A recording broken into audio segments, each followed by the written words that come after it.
results coach, exercise professional. You might still call yourself a personal trainer. You might be a boot camp instructor, a boxing instructor.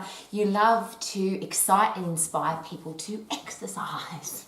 And how good does it feel if you are involved in helping people to be healthy, fit and strong when somebody says to you, please help me. Please, can you help me lose weight? Can you help me get into great shape? Can you help me to be healthy again? I need more energy. I need more vitality for life. I want to be able to keep up with my kids. I want to compete in a sport. I've got a goal for my body. Could you please help me? And if, like me, as an exercise professional, and I've been doing this all of my life, which is a very long time because I'm an old lady now, it's, for me, the most rewarding question to be asked. But there's a big challenge for all of us as exercise professionals and as human beings that we were taught from as soon as we could talk that if somebody asks us a question, that we need to give them an answer. If somebody asks for our advice, our opinion, our suggestions, our ideas, that's considered the ultimate compliment. So if somebody says to you, please, can you help me lose weight? Get into great shape, compete in my sport, then we've got two things going on. Number one is we feel really complimented. We feel very special because somebody wants our opinion, and that's the ultimate compliment that that other person can give us. And then we've been taught to answer the question. So if somebody says, can you please help me lose weight? Of course we want to say, if we can, we want to say, yes, of course I can, and here's how. And if, like me, you've been doing this for either a very long time or you are just excited about health and fitness and exercise and eating healthy food and having a stack of energy and being a healthy, fit, strong human being, somebody might have said to you, you look fantastic, or you're in great shape, or you've got a stack of energy, or I want to look like you. What do you do, or can you please help me? And if you've ever been in that position, I'm sure that you've wanted to automatically help. Yes, of course I can help you, and here's what you should do. And the biggest mistake I've ever made in my professional career is to do that, answer that question immediately. And I'm sharing that with you very personally because if you really want to help people, and this is from my heart to yours, if this is really what you want to do, if your goal is to help people to be healthy, to be fit, to be strong, to achieve their goals for their human body, then if we answer their question immediately, there's a whole heap of challenges with that. And you can get yourself into some pretty big trouble. And I would like you to avoid that trouble if possible. I'd love you to learn from my mistakes. And if you really want to help people, here's the all-important question. Should we ask more questions about that person before we deliver information? And I'll just logically go through the process of the mistakes that you can make so that you don't make the same ones that I did, and how you can make sure that you get all the information that you need so that you can really help somebody to lose weight, get into shape, be healthy, achieve their health and fitness goals. And there's two parts to that, of course, because people will often ask us about food and they'll ask us about exercise. Now, the first one is really tricky. Because unlike exercise, which most people don't do, about 9 out of 10 people in the world right now either don't want to exercise, or even if they are exercising, they don't like it. That it's not something that you have to do to survive. Food, on the other hand, is something that everybody does most days. In fact, most people several times throughout the day, which means everybody has the right to have an opinion about food. And that's where we get ourselves into trouble. Because if somebody says to you, what do you think about this diet, or what do you think about this eating plan, or should I be a vegan vegetarian, or should I be a carnivore, or should I go on the intermittent fasting diet, or should I go on the ketone diet? There's a whole heap of questions that people will ask you. And remember that as an exercise professional, that's really a compliment, because people are obviously trusting us with their body. They're giving us a compliment because they believe we can help them. And because we're humans, we want to answer the question. Exercise, interesting, because everyone's got an opinion about exercise. Either they like it or they hate it, or they've got an opinion about what's good and what's bad. But food is probably and arguably one of the most controversial topics on the planet, up there with politics and religion. Probably things that we shouldn't talk about. Even if somebody asks us, could you please help me with my eating plan, or could you please help me with my exercise? Should we, as yes, as exercise professionals, but as superb communicators, know what those superb communication skills are so that we can actually help people with what they actually want to do. So how do we do it is the question. So the number one thing to keep in mind, and something that I have had to learn the hard way, and I had to learn it from the experts, and now I'm still practicing it every single day, even though I've been practicing probably for 30 years now. If somebody asks you a question, is it possible that they aren't really requiring an answer? And if that sounds a little bit bizarre, please consider this. Practice when somebody says to you, could you please tell me what to eat? Could you please tell me how to exercise? Could you please, have you been to Europe? Do you want to go on holidays? What did you do last week? What's your favourite movie? Any of the questions that people ask you, just for fun, instead of answering the question, respond with this: why did you ask me the question? So that's the first overall communication tool that could be very, very helpful. When everybody or anybody asks you a question, instead of answering the question immediately, respond with, why did you ask me that question? And when I started to do that for the first time, because I always assumed, and remember that when you assume, you just make an ass of you and me, so an ass of the other person and an ass of yourself. I always assumed I knew why the person asked me the question. So if somebody says, could you please help me lose weight? Or can you help me lose weight? I always assumed that that's what they actually wanted to do, lose weight. Until I started asking, why did you ask me that question? Now, I don't want to put a number on it, but most of the time, when I've asked that question, people don't respond with what I thought they would. And most of the time, it wasn't a question. It was permission to speak. So if somebody wants to talk to you about what they had for breakfast, or where they're going to go on holidays, or what their favourite movie is, they're not going to come up to you, well, it's unlikely they come up to you and say, guess what, here's my favourite movie, or guess what, this is what I had for breakfast, or this is my opinion on food, or this is my opinion on exercise. They will probably pose that statement as a question, which goes a bit like this: what do you think of being a vegan vegetarian, for example? Now, whatever your opinion is, here's the safety net. Why did you ask me that question? And you may be very surprised that you now are committed to a conversation where the other person's doing the talking, even though they asked you the question. Because they want to tell you why they are a vegan vegetarian, or why they believe it's important to be a vegan vegetarian, and they just want to talk to you. But they framed that conversation with a question, hoping to get you involved. Now, there's no right or wrong there. What is wrong, or what becomes very complicated, is if you start talking about your opinion with somebody that already has a very strong opinion. Is it possible that that could get into an argument? So if you really want to help people, could it be a really good idea to find out if they actually have a question? And if they are wanting to talk, now comes a whole different series of really great ideas on how to handle that situation. Again, is it possible that if you handle it wrong, you could get into an argument, you could get into a debate, you could waste a lot of time with somebody who has a very strong opinion? And there's that great quote: a person convinced against their will is of the same opinion still.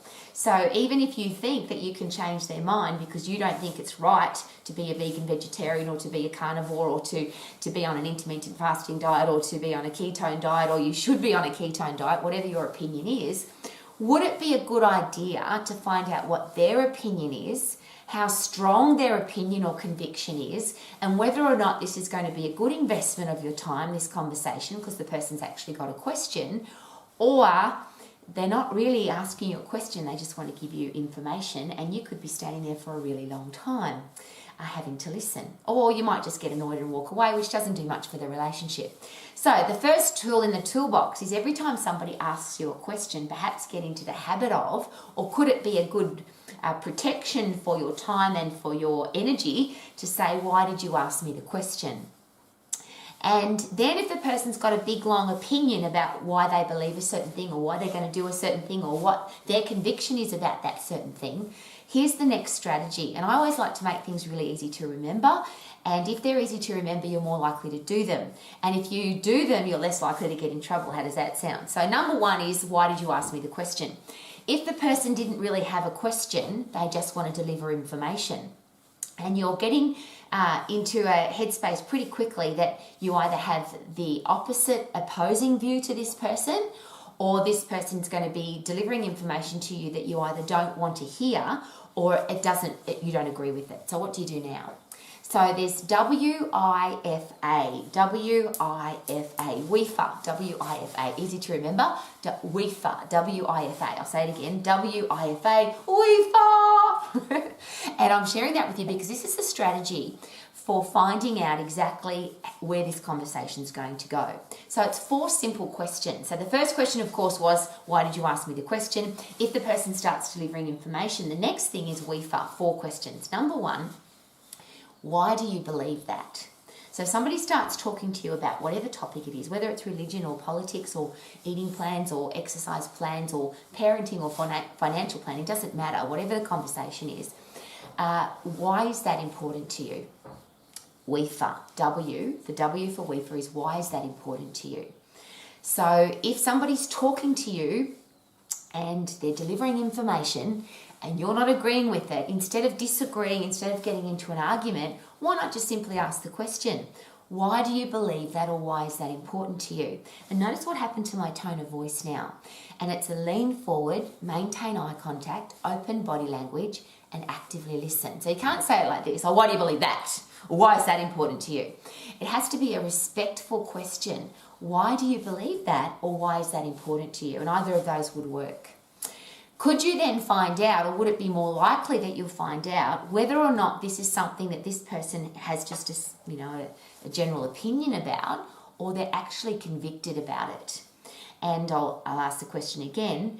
A person convinced against their will, could they be of the same opinion still? So you could have a really good argument, and you could have all the facts and the science and the research and the experience, and you could preach at this person, but if they have a conviction for this particular topic, why would you want to change their mind? That's probably a really good question. So ask the question, why you're sharing some great information with me, why is that important to you, or why do you believe that? So that's the W in WIFA. The next question begins with I, is why is that important to you? So why do you believe that? Is this important to you? So why not find out again whether it's just a general opinion that they've got from somebody else, and often people do that, don't they? They regurgitate somebody else's opinion, versus it's something that they're passionate about, something that they've studied, and they really want to get their point across because it's really important to them. So why do you believe that? And why is that important to you, or is that important to you? And you might be able to tell, that's the tweak of that question. You might be able to tell by the first bit that this really is important to them. So why is that so important to you? Or the question, is that important to you? So why do you believe that? Is that important to you? The next one is really interesting because often when we have an opinion, a conviction, something we've been brought up with, something that's important to us, it's important because we're emotionally attached to it. It's not, and I'll ask the question again, is it possible that it's not based on logic or science? It could be based on emotion. So what a great question to ask, which is the F in WIFA. How do you feel about that? Really, notice I stopped, pause, lean forward, maintain eye contact, open body language, and actively listen. How do you feel about that? And I can't give you the answer. The questions are always the same, but the answers are always going to be different because it could range everything from, oh, it's not important to me at all, I just thought I'd have an argument for the sake of an argument, through to, this is life and death for me. This is so important to me that I feel that this is life and death. I feel that this is my driving force in life. I feel that this is the purpose I'm on the planet. Now you've got a really good idea of what's coming, or why the information that's coming out of this person's actually coming. So number one question, why did you ask me the question? Then WIFA, is this important to you, or why do you believe this? I is this important to you? F is, what is your feeling about this? How do you feel about it? Now, if you're getting into an argument now, or you are totally disagreeing with this person, or you feel that it's heading in the wrong direction and your relationship might not survive this conversation, and I'm using this right now because, yes, we argue about religion, and we argue about politics, and we argue about food, and we argue about exercise and parenting and finances and all sorts of things. But there's some really important things happening in the world right now that people are not just arguing with each other about, but families are breaking up about them, relationships are breaking up, good friends are no longer good friends. And I think that's a little bit sad when you have a right to your opinion, I have a right to my opinion. And I always, something that I've learnt from the Americans, because I've travelled to America for most of my life since I was 18, and as I shared now, I'm an old lady. I've gone to America multiple times every year since I was 18 years of age. And something that I've been taught, learnt from, am inspired by when I talk to Americans is this very simple statement, which is, I don't agree with your opinion, but I will fight to the death for your right to have that opinion. And I really like that because for me, it's respectful. I don't have any right to tell you that you're wrong. I don't have any right to tell you that your opinion is wrong. But I do believe that as humans, we all have the right to have an opinion. So the next part of WIFA, the A part, is what could we agree on? So we've obviously, you don't have to tell people that you disagree with them either, and that would be a really good idea. If you don't want to have an argument with somebody, just open up your body language, ask them the WIFA, which is why is that important to you, or why do you believe that? Why is that important to you? What's your emotional feelings about this, or do you have emotional feelings about this? And if you are on the same page, then of course you can agree, because we can agree on this. But if you don't want to have an argument and what the person's sharing with you is completely different to what you agree or what you think, then how about we find some things that we can agree on? And that's one of the things as an exercise professional that's been a really important part of my growth and my personal and professional development, particularly when I've been asked to speak at medical conferences. And I'll give you an example I always use. I was asked to speak at a very big medical conference in Australia for diabetes. So the disease of somebody who's obese and somebody who then gets type 2 diabetes. And the experts in that room, and there were a lot of experts, endocrinologists, cardiologists, psychologists, exercise physiologists, GPs. There was a big range of medical people in that room, and they were all arguing. And I was asked to speak at that conference because the professional conference organizer wanted somebody to chat about things that these people wouldn't argue about. So my brief for the conference was, please come and talk to these medical professionals or share information with these medical professionals about being healthy, fit and strong, things that they won't argue about. And I'll ask you very personally, is it possible that we have a Western world, in fact our whole world now, that's become fatter and sicker and weaker and more diseased and more depressed and more anxious, and where our quality of life is just not beautiful anymore? Is it possible that's because we don't agree? If you're a general public and one doctor tells you one thing and one doctor tells you the opposing view, who do you believe? If one cardiologist recommends that you are a vegan vegetarian, another cardiologist recommends that you are a carnivore, what do? These are both educated people giving you completely opposing views. Is it possible that that's one of the reasons why we have so many diseases in the world? Because we can't agree on anything. So my question for us as exercise professionals, if you really want to get results for people, which is why I call myself a results coach, is it possible that we need to start looking for what we can agree on, not what we disagree about? And obviously if we disagree, we're going to end up in an argument or a breakup of relationship, or we just don't associate with that person anymore. And if this is a person that you would like to be your client or be a member at your gym, or somebody that comes to your boot camp or gets involved with you from a business perspective, is it possible that if you have an argument with them, then there's no relationship and they'll never become your client? So whatever question somebody asks you, that's a simple process to follow. And if you apply it, and just practice for a week and see what happens. So every time somebody asks you a question, instead of answering the question, whether it's your kids or your partner or your next door neighbour or somebody at work, instead of answering their question, just simply, in a most general, casual way, just say, hey, great question, how come you asked me that question? And you may be surprised as to what you thought was going to be the reason they asked you the question. You might be surprised that it wasn't really a question at all, or the reason they asked you the question wasn't the reason that you perhaps thought they were asking. So that's just something to take note of. And then if you apply WIFA, so if you're in a position where the person talking to you is on a completely different page from you, or if you'd like to change their mind, And that's my next question as an exercise professional. If you really want to help somebody to be healthy, to be fit, to be strong, to achieve their health and fitness goals, do we need to get on the same page? And if we're going to be on the same page, do I need to know as an exercise professional where my client is coming from? What's important to them? So that's the WEFA again. Why do you believe this? Why is this important to you? How do you feel about that?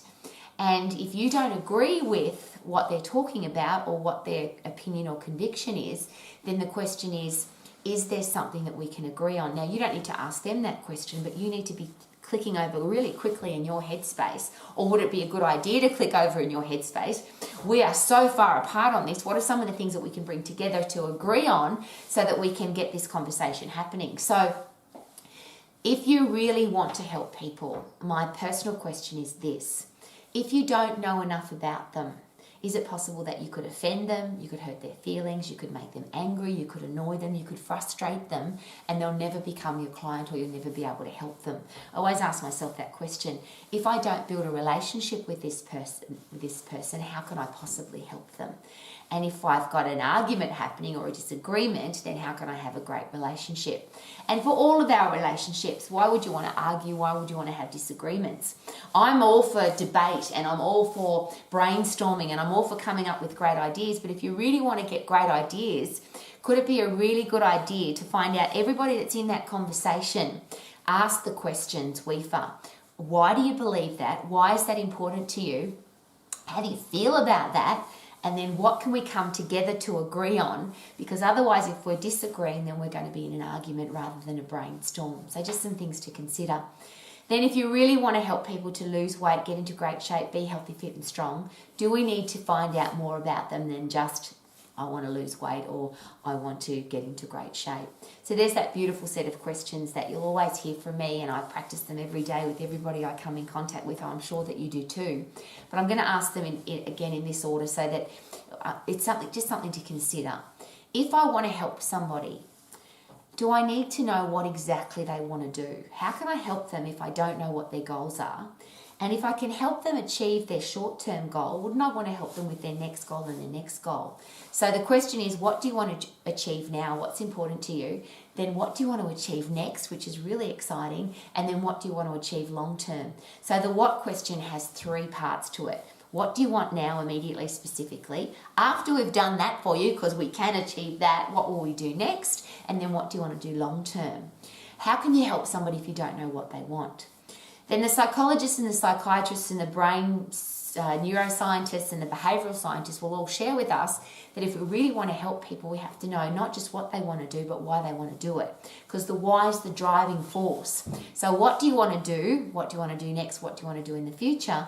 And then why is that important to you? And obviously, the more whys you can get, the more likely the person is going to want to continue on with this relationship, continue on with this process, continue on with this action towards achieving their goal, because they've got reasons to do it. And that's what why is. Why do you want to do it? The next connection is the visual, because our brain thinks in pictures. So if your client can't see what they want to achieve and you can't see what they want to achieve, you haven't visualized it in your own brain, then we can't make it happen. If your client can't see themselves achieving their goal, because the brain thinks in pictures, they won't be able to see it, so they won't be able to achieve it. So you have to get people to create the picture in their brain. Where will you be? Where on your body do you want to lose weight? When you stand on the scales to test your weight or to weigh yourself, which room will you be in? Which mirror will you be standing in front of? What will you be wearing? What's the day of the week? What's the weather going to be like? So as many pictures as you can possibly create so that people can see themselves in the picture. If it's an event, if it's a sporting event or an athletic event or a competition, exactly where on the stage will you be, or where's the grand final going to be, or what stadium is it going to be at, or where will you be running, or which mountain will you be climbing? Describe it for me. What will you be wearing? What will the day be like? Who will be there with you? So that you're getting involved with your client, but the most important thing is that they can see the picture, so that if they can see it, they can achieve it, because the brain thinks in pictures. So what do you want now, next, and in the future? Why do you want it? And as many whys as possible, but at least 3. Then where exactly do you want that to happen? And try and get at least 3 really strong pictures of visualizations that you can see and that your client can see. Then 3 specific day, date, and time. So what's the exact day, what's the exact date, and what's the exact time that you'd like to achieve that. They're all things that create a picture, an overall visualization, and an exact time frame. And of course, if we've got an exact time frame, is it more likely that we're going to achieve the goal versus eventually, hopefully, maybe, I suppose, sometime in the future I'll achieve my goal versus an exact day, date, and time. So what do you want? Why do you want it? Where do you want it? When specifically do you want it? And then comes the emotion, which is how will you feel if you achieve it? Describe that for me. How will your body feel? How will your brain feel? How will that affect the rest of your life? How will you feel when that happens for you? So it's you have to connect the goal with the emotion. Otherwise, there's no reason to do it. We are driven by emotion. Even if we're a logical person, the emotion of achieving the goal is really strong. Versus how will you feel if you don't achieve the goal, which is the negative emotion. And again, the brain scientists and the experts who suggest if you want to achieve a goal, you really need to find out whether the driving force is positive or negative. Some people are focusing on, I want to look good in my bikini, and other people haven't looked good in a bikini forever. All they want is to not go up another clothes size. So we need to find that out as professionals. Is your driving force the positive emotion or is it the negative emotion? So how will you feel if you achieve your goal? How will you feel if you don't achieve it? So the day, date, and time arrives and you haven't achieved your goal. How will that feel? And get your client to describe that for you. So what do you want? Why do you want it? Where do you want it? When do you want it? How will you feel when you achieve the goal? How will you feel if you don't achieve the goal? Then are you on or off track to achieving the goal? Because obviously that's 2 different headspaces. Somebody that's on track and driven, the reason they're sitting in front of you is that I'm going to achieve this goal by this day, date, and time, is a different motivation than, I'm going to need lots of help because I'm really off track.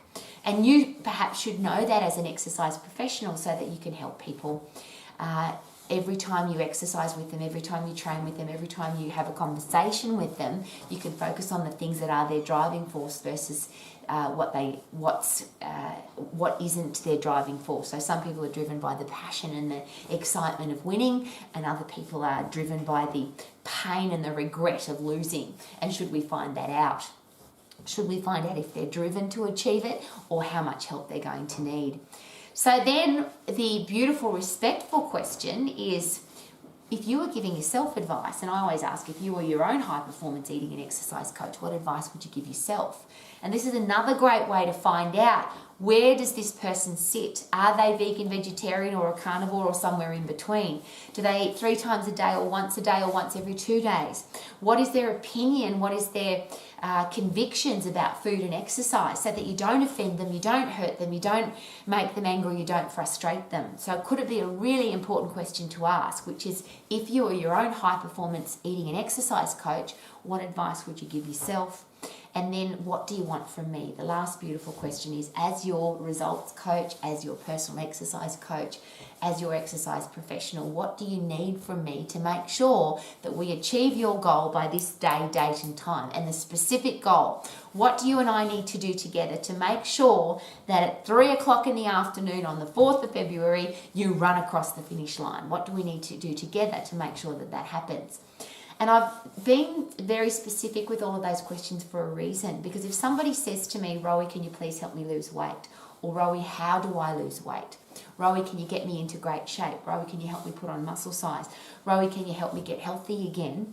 They are the questions that I would ask first. I would never deliver information of any kind until I've got all of that. And I'll rephrase, how could I? Wouldn't it be disrespectful to start preaching at somebody or teaching somebody or telling somebody what to do if you don't know all of those things about them? And then the next part of that, of course, is I would still never preach, teach, or tell, as I'm sure you wouldn't either. I just want this person to figure it out for themselves. So I want to ask the right questions so that they can come up with the right answers, so that they set themselves up for a lifetime of being healthy, fit, and strong, and achieving their goals and being in great shape. So there's the system. It's a very simple process. If somebody asks you a question, why did you ask me that question? If it's heading in a direction that you don't agree with, or it's going to be an argument, apply WIFA, which is, why is that important to you? Or why do you believe that? Why is that important to you? How do you feel about that? And then what can we agree on? And if it's somebody who really wants your help, still before we deliver any kind of information, wouldn't it be really great to know what they want specifically now, next, and in the future, why they want it, where they want it, when they want it, how they'll feel if they get it, how will they feel if they don't get it, are they on track or off track to getting it, achieving it, what do they think they need to do? So if they were their own high performance eating and exercise coach, what advice would they give themselves? You might need to apply WIFA again there, because whatever's happening in there might be something that that you might not agree with, or they might be on the wrong track and you want to change their mind. So instead of telling them what to do, you might need to apply WIFA there again. And then what do you want from me as your personal exercise coach, as your results coach? What do you need from me to make sure that you achieve your goals? I'm sharing all of this with you because I hope you can tell by my passion in my voice. Is if you are an exercise professional, a results coach, a personal results coach, because you want to help people, how can we help them if we don't build a relationship with them? How can we help them if we argue with them? How can we help them if we preach at them or teach them or tell them what to do and we don't know anything about them? So please be the exercise professional who's genuinely interested in the people that are in front of you. And instead of answering a question, perhaps start with, why did you ask me that question? Could that be a good question?